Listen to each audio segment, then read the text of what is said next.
Retail TV is brought to you by founding sponsor Ferris Lee Investments, the largest retail investment advisory firm in the nation.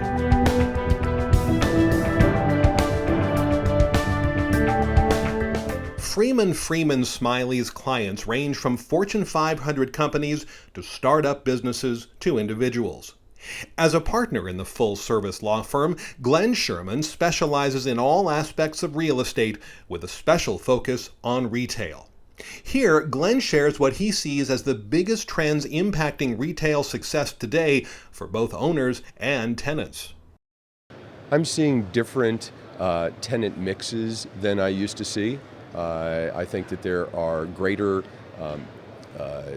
needs for flexibility, for thinking out of the box. And so we've got a lot of large boxes, speaking of boxes, that are going vacant, that are dark, that are not doing the shopping center any good, not drawing customers, and as a result, the owners are trying to think of ways that they can embellish the customer draw, the customer count, which increases the tenants, and that's necessary for the lenders and for any prospective buyer as well.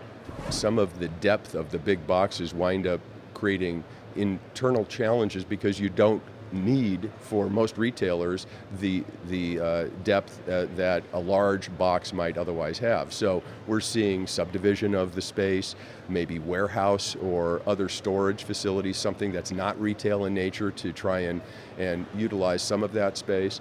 There are a lot of different things, but the gyms are a very good example of something that in the past was really viewed as a major problem by retailers because of the impact on the parking, and the type of customer that was coming was not viewed as a shopper to the retailers because they were going in, working out, and then leaving. And now I think that there's a recognition that there's greater value in the customers that are coming into those gyms. They may not shop that moment, but they're coming and they know that there are retailers that are there and they'll be back. There's going to be adjustments that have to be made, but people still want that tangible.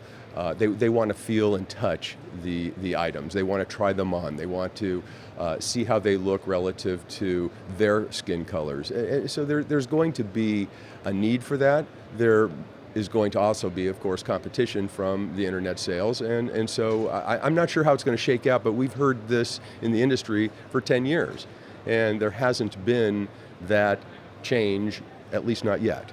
I think that the tenants that are coming in are expecting a lot of concessions from the landlords in order to make that deal the one that they're going to pay attention to, as opposed to the one down the street or down the block. There's a limited supply of forces for those tenants to get involved in a particular area, so they've got to use their resources wisely. And so there's going to be an element of additional negotiating that occurs from the tenant's perspective. And it's not just rent, it's not just CAM charges, it's all aspects of the lease that these tenants are really working hard to protect themselves while they can.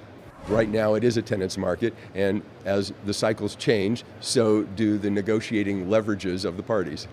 Some of the challenges of the tenant mixes are the landlords are trying to come up with any type of tenant to fill that void.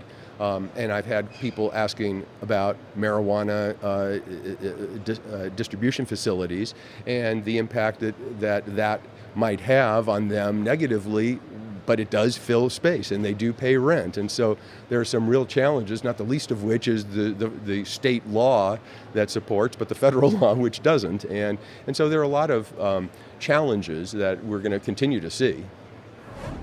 Retail TV is brought to you by founding sponsor Ferris Lee Investments, the largest retail investment advisory firm in the nation.